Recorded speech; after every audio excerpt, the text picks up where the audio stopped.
A gifted narrative meets a gifted set of flawless performances in a tragico-comedy so raw and rich, both with cinematic marvel and underlying political tones in Bong Joon-ho's most recent The Parasite. Hello people, today we are going to analyze Parasite. It was released in 2019. Already having made its mark as the best picture in Academy Awards 2019, as well as bagging a Palme d'Or at Cannes, Parasite has very less to prove. From the very first shot, Parasite begins crawling its way into the audience's mind, much like the characters in the film, both metaphorically and physically do in real. A story of a family, the parasite in question, make their way into an environment that is not for them. In the environment being not for them, the political debate already arises, whose undertones the film is to carry for its runtime of 142 minutes. Bong Joon-ho likes to deal with metaphors, rather loves to create them, and he does so here from the inception. Even in the darkly comical and unsettling plotline that follows, deeply engrossing nevertheless, in its subtlety, never lets go of certain themes that from the very beginning acts as an anchor to the main act. In the first shot, the family is introduced, the family of Taek, with Kang-Ho giving yet another incredible and immersive performance for Bong Joon-ho. His teenage son, Ki-woo, played by Choi Woo-sik, teenage daughter Dae, played by Jing Ji-so, and wife and matriarch Sook, played by Jang Hye-jin. The entire family lives in a semi-basement setting, a great visual metaphor for the people living lower than the world, the crumbled, the oppressed, the discriminated. A family, though devoid of internal conflict, struggle to make ends meet, a class that can never be satisfied enough, making the philosophies of money can't buy you happiness seem vague and almost fading. In a defining scene of the film, Kim says, "They are rich but still nice. They're nice because they're rich," his wife counters. 부자인데 착하다니까.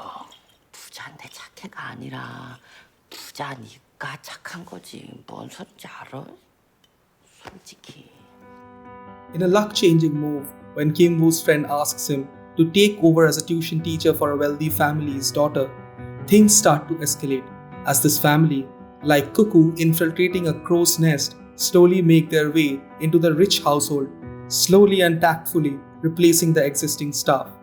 The driver, the house help, and faking as an art therapist for their little kid, Dae, the elaborate schemas and plan to get into this house, establishing their stronghold and successfully replacing the others, forms the crust of the first half of the film. Subtly comical in nature, things are breezy and seem to be going too well for the Kim family.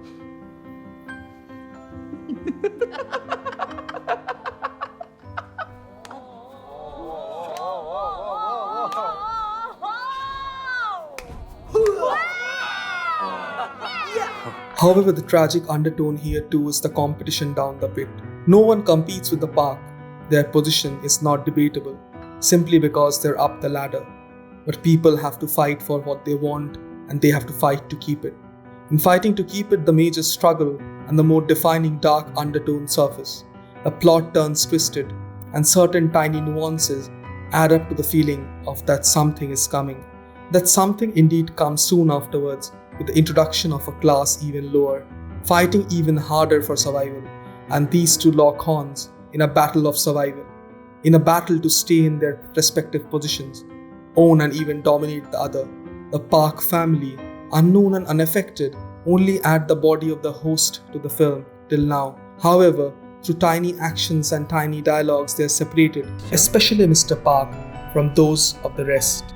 A brilliant achievement in both its technical and social context of the film is the scene of the flood, the extremes of the effect of the storm, the rich enjoying it, the poor having their household ruined, their livelihoods uprooted, speaking volumes of the stark difference the film aims to imply. 오늘 하늘 완전 파랗고 미세먼지 제로잖아. 어제 비 왕창 온 덕분에. 그치? 뭐 그 덕에 캠핑 나가리, 가든 파티 콜. 전화위복이지 뭐. 아우, 그러니까. 비 안 왔으면 어쩔 뻔했냐고요. 그리고 선물은 절대 사오지 마. 진짜로. 맞다. 자기 미니 쿠퍼니까 그냥 우리 차고 왔네. 그냥. This leads to the ultimate steps taken by the socially challenged in a messy and chaotic climax that has the elements of class struggle, slasher horror, and a symphony of clever metaphors spread out evenly in an otherwise pacey montage by young Jinmo. This slowly paves way for a big reveal, typical of thriller films. The most prominent of these metaphors has to be Song Kang-ho, reluctant, dressed as a Red Indian, an allusion of oppression being glorified through a century of filmmaking. In its 2-hour plus runtime, this film holds on to its central theme and all its surrounding ideas, while Kyung-pyo with his lens manages to capture dreamlike imagery of South Korea at its extremes, of both lush, rich households and street dwellers in a basement cell.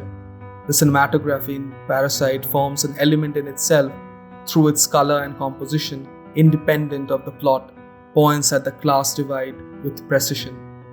Vertical compositions are used to denote the class divide between the two families. According to the director, characters have different view from their eye levels depending on their locations. That is, their perspectives are limited. Kim's family living in semi-basement see the cement street floors and various garbage street cats and the wheels of vehicles passing through their neighborhood. The eye level here is that of the street, almost below the ground. Lighting also becomes a prominent part of illusion of division, and most prominently sunlight. Sunlight is often seen simultaneous to happiness.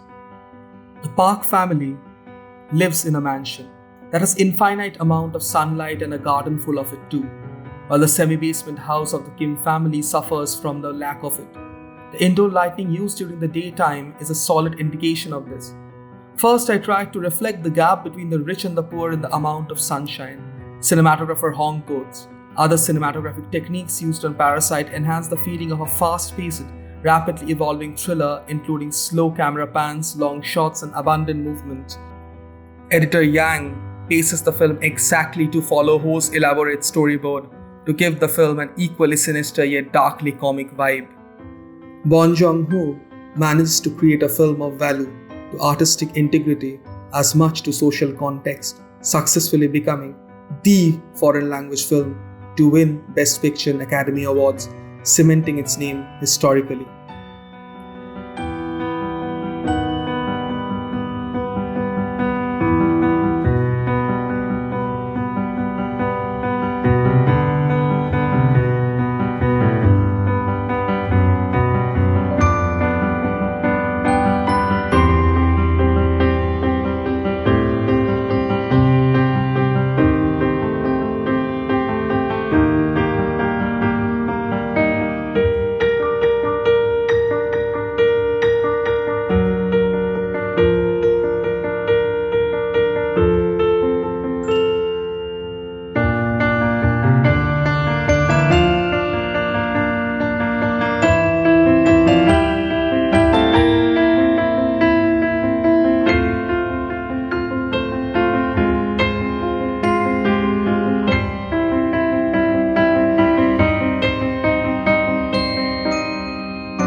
Please subscribe and hit the bell icon for the latest updates from WTF.